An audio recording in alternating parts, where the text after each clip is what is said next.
কলকাতা হাইকোর্টের বিচারপতি অভিজিৎ গঙ্গোপাধ্যায়ের বিরুদ্ধে সুপ্রিম কোর্টের দ্বারস্থ হলেন তৃণমূলের সাধারণ সম্পাদক অভিষেক বন্দ্যোপাধ্যায়। 10 জানুয়ারি 2024 বুধবার এই আবেদন জানিয়েছেন অভিষেক। এছাড়া বিচারপতি অমৃতা সিনহার বেঞ্চ থেকেও মামলা সরানোর আর্জি জানিয়েছেন ডায়মন্ড হারবারের সাংসদ। আবেদনে অভিষেক জানিয়েছেন, বিচারাধীন বিষয় নিয়ে আদালতের বাইরে মন্তব্য করেছেন বিচারপতি গাঙ্গুলি। সুপ্রিম কোর্টের কাছে তৃণমূল সাংসদের আর্জি, বিচারপতি গঙ্গোপাধ্যায়ের বিরুদ্ধে যথাযথ পদক্ষেপ করা হোক, এই নিয়ে কলকাতা হাইকোর্টের প্রধান বিচারপতিকে নির্দেশ দেওয়া হোক। কিন্তু এই প্রথম নয়, এর আগেও কিন্তু অভিষেক বন্দ্যোপাধ্যায় অভিজিৎ গঙ্গোপাধ্যায়ের বিরুদ্ধে সুপ্রিম কোর্টে গিয়েছিলেন। অভিষেক তার আর্জিতে জানিয়েছেন, কলকাতা হাইকোর্টের প্রধান বিচারপতিকে নির্দেশ দেওয়া হোক তিনি যাতে একটি বিশেষ বেঞ্চ গঠন করেন। সেই বেঞ্চ নিয়োগ সংক্রান্ত মামলা শুনবে।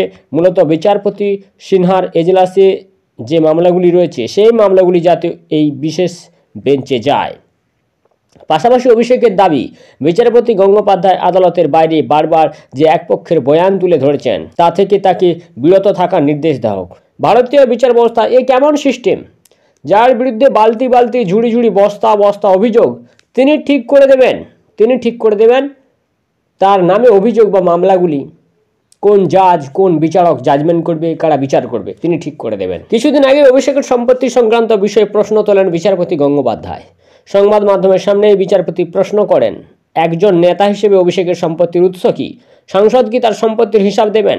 তিনি কি তার সম্পত্তির হিসাব সমাজ মাধ্যমে পোস্ট করবেন? এমনই কিছু মন্তব্য করেছিলেন বিচারপতি। তিনি বলেন, সাধারণ মানুষ হিসেবে আমরা দেখতে চাই কার কত সম্পত্তি আছে, কে কত সম্পত্তি করেছেন, কার কতটা সম্পত্তির উৎসই বাকি। এরপর বাম নেত্রী মীনাক্ষী মুখোপাধ্যায়ের উদাহরণ টানেন বিচারপতি। তার কথায়, অভিষেক যদি সমাজ মাধ্যমে ওই পোস্ট করেন তবে তার সমসাময়িক নেতা ধরুন মীনাক্ষী মুখোপাধ্যায় বা অন্য কোনো নেতাদের কাছেও একই আবেদন রাখবো, তারাও সম্পত্তির হলফনামা তৈরি করে সোশ্যাল মিডিয়াতে দিন, আমরা দেখতে চাই। পাশাপাশি সন্দেশখালী কাণ্ডে গত শুক্রবার বিচারপতি গঙ্গোপাধ্যায় রাজ্য সরকার এবং রাজ্যের শাসক দলের সমালোচনা করেন প্রকাশ্যেই। সন্দেশখালীতে তৃণমূল নেতা শাহজাহান শেখের বাড়িতে হানা দিতে গিয়ে আক্রান্ত ইডি আধিকারিকদের দেখতে হাসপাতালেও গিয়েছিলেন বিচারপতি গঙ্গোপাধ্যায়।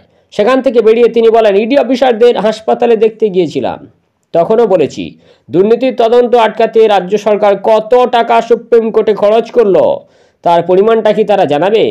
কারণ আমি এর জবাব জানতে চাই, না জানালে অন্যভাবে জানতে চাই। আজও সংবাদ মাধ্যম মারফত জানতে চাইছি। এরপর অফিশিয়ালি প্রশ্ন করব, দুর্নীতির তদন্ত আটকাতে কত টাকা খরচ করা হয়েছে?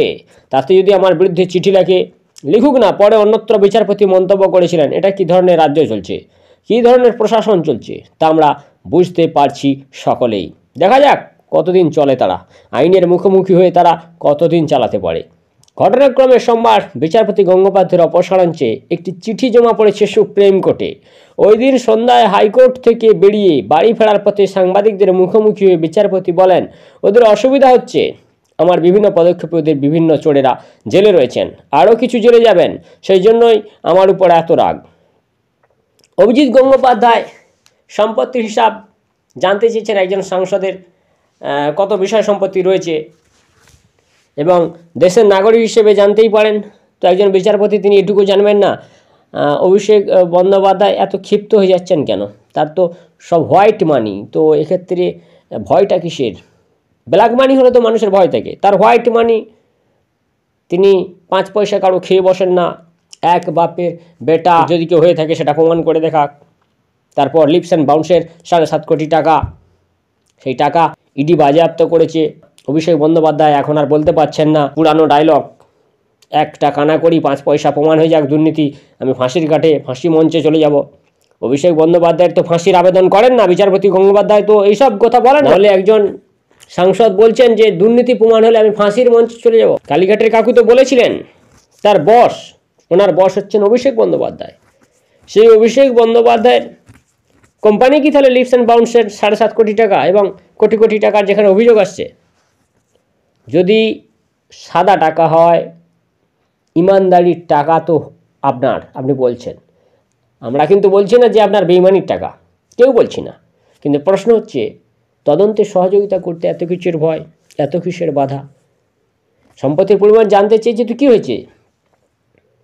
এখন আমায় যদি কেউ প্রশ্ন করে, এই রাজ্যের বিভিন্ন নাগরিক তারা তো প্রস্তুত আছে, কারো যদি সম্পত্তির বিষয়ে খোঁজখবর নেয়, কোনো সংস্থা সেখানে তো আমরাও দিতে রাজি আছি। 1 টাকা 10 টাকা 5 টাকা 2000 5 লাখ 1 লাখ যা যে টাকাটাই থাক না কেন, কী হয়ে যাবে তাতে? তাতে কি হয়ে যাবে? এমন কী ক্ষতি হয়ে যাবে? মান সম্মান চলে যাবে নাকি সব জোর করে সরকার দখল করে নেবে? কিছুই তো নয়।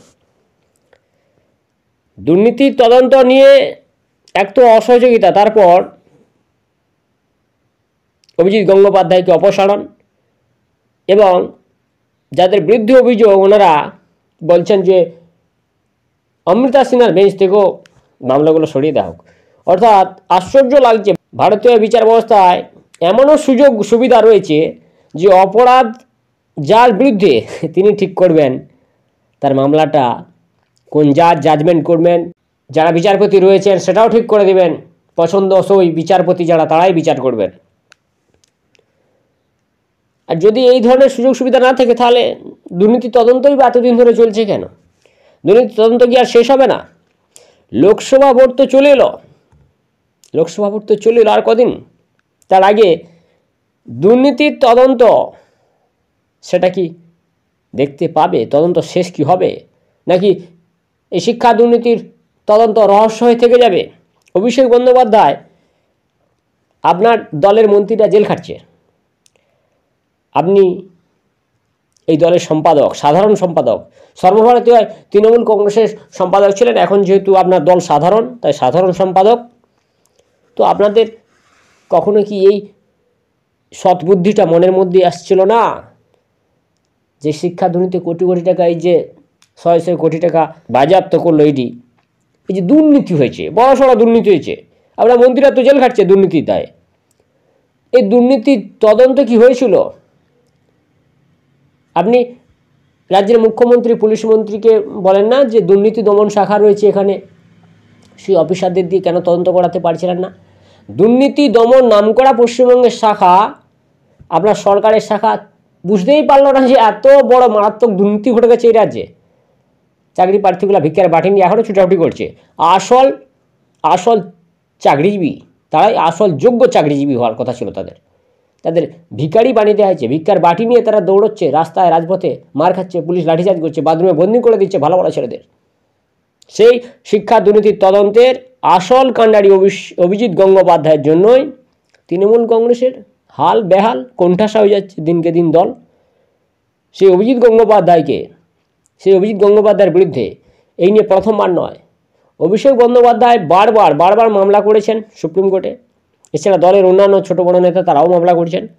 অভিজিৎ গঙ্গোপাধ্যায় বাঙালির মনের মণিকোঠায় একদম বসতি স্থাপন করেছেন স্থায়ীভাবে। অভিজিৎ গঙ্গোপাধ্যায়কে মানুষের মন থেকে আর মুছে ফেলা যাবে না, কখনোই মুছে ফেলা যাবে না।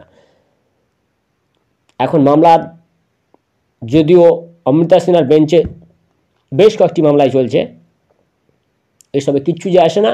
শিক্ষা দুর্নীতির তদন্তের আসল কাণ্ডারি অভিজিৎ গঙ্গোপাধ্যায়ের নাম ভবিষ্যতে বাংলার ইতিহাসে স্বর্ণাক্ষরে লেখাই থাকবে। নমস্কার, নজর রাখবেন পশ্চিমবঙ্গ টিভিতে।